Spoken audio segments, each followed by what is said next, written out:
Brian Nadeau and Samantha Perry with you. We're taking a look at the Tropical Turf Pick 3 on Saturday and what a sequence it is. Now, don't forget, it's a $3 base minimum bet with a 15% takeout. It's a phenomenal bet for the player, and it routinely pays out much more than the parlay might. Most definitely. These payouts have been huge, especially kicking off the championship meet. You can't find another bet like this here anywhere in the country. And I'll tell you what, you can't find three better races to have in a sequence either. Let's kick it off in race 5 now on Saturday, 2:20ish in the p.m. Real tricky $35,000 maiden claimer here, 3 and up, going a mile in a 16th. Two probably pretty strong favorites, Samantha, between Patronage and Take Your Seats. How did you see it, and did you going to lean on them or not? Yeah, I am, especially with Take Your Seats. I feel like the horses that Chad Brown drops from the maiden special weight to the maiden claiming ranks, a lot of people will dismiss. But when it's for Klarovich, I don't really take that as a bad sign. This is a barn that's got a lot of horses with Klarovich, and I just feel like they're connections that don't really care to lose one. And 35 is not giving the horse away by any means. No, he's not part of the program. There's bigger and better in the barn, and it's time to move on. I agree with that. He's got tactical speed probably over the one Patronage. The reason why I'm picking the 6, John the Baptist, first time gelding, and he's got speed. Both the 1 and the 10 are lacking a little bit of early speed. We've seen this fast firm turf course at Gulfstream Park play to those kinds of speed horses. Yep. So I'm going to use him at what should be a square price behind 2, obviously very heavy favorites. The stakes on Saturday are tremendous. The Oaks, Tropical Park Oaks race 8, Tropical Park Derby to wrap up the card in race 11. Let's start with the Oaks. These fields are robust. They overfilled. Yep.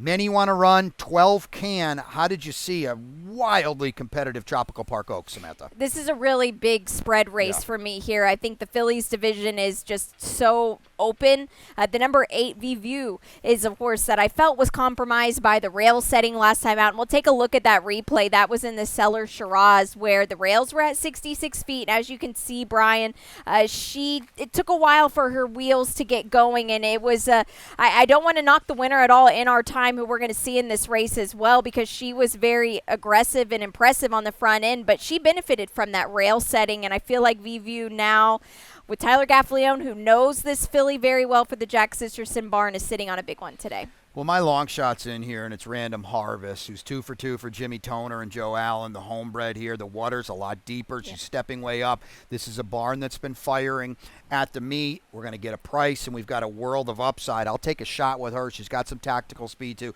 What do you do with at least the morning line favorite? That's the 5. See You Around, the dropper for Clement and Irad, second time in the U.S. It was an interesting race, the Grade 3 Pebbles in New York, and we'll take a look at the replay. There wasn't much going on. I felt like it was a race where nobody really ran a big effort at all. This is a filly that definitely needed the race. It was her first start in the United States.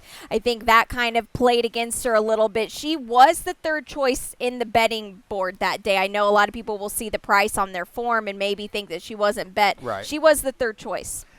I don't think this turf course is going to be to her appreciation with the running style. I think in our time she's not the morning line favorite. I think she's clearly the horse to beat because of her running style, and she's always going to get first run on those stalker closers. How about the finale? What a doozy it is in the Tropical Park Derby. It's race number 11. It ends every horizontal sequence we have, including the TT Pick 3. You told me off the air you got a single. I'd love to hear about it. The 9, Silent Heart, on top for me, and my single to close out my Tropical Turf Pick 3 wager. This horse is 2 local wins on the grass course and 1 third-place finish out of 3 starts.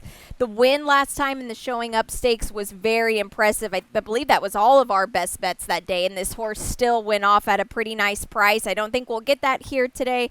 Mr. Morning Line Maker, probably not, right? Well, he's 7-2 on the morning line. He's my top pick, too, and I love him in this spot. But the 10 Cugino is a deserving 9-5 morning line favorite. It's Shug, it's Irad, it's West Point, and it's graded stakes class. He's clearly the horse to beat. He is the horse to beat. I worry about the distance form. I do know this is a mile and a 16th, but I feel like this horse's best races are won whenever he's up front. And the last race he won at Churchill Downs in the Audubon was just a really impressive victory where jockey Flavian Pratt put him on the lead and didn't turn back. But that's a different turf course here than what we're playing with today. He's going to be a short price, and quite frankly, the work that the number 9 Silent Heart has done since that last race and since the win, I think puts him right there in the winner's. I couldn't agree more with everything she said. I had him that day. We were all surprised he was 4-1. He's not going to be favored in here, and I think he's poised for a big 2025 that hopefully kickstart in the Derby here to end the Saturday card, and the Teat Pick 3 as well. Get involved.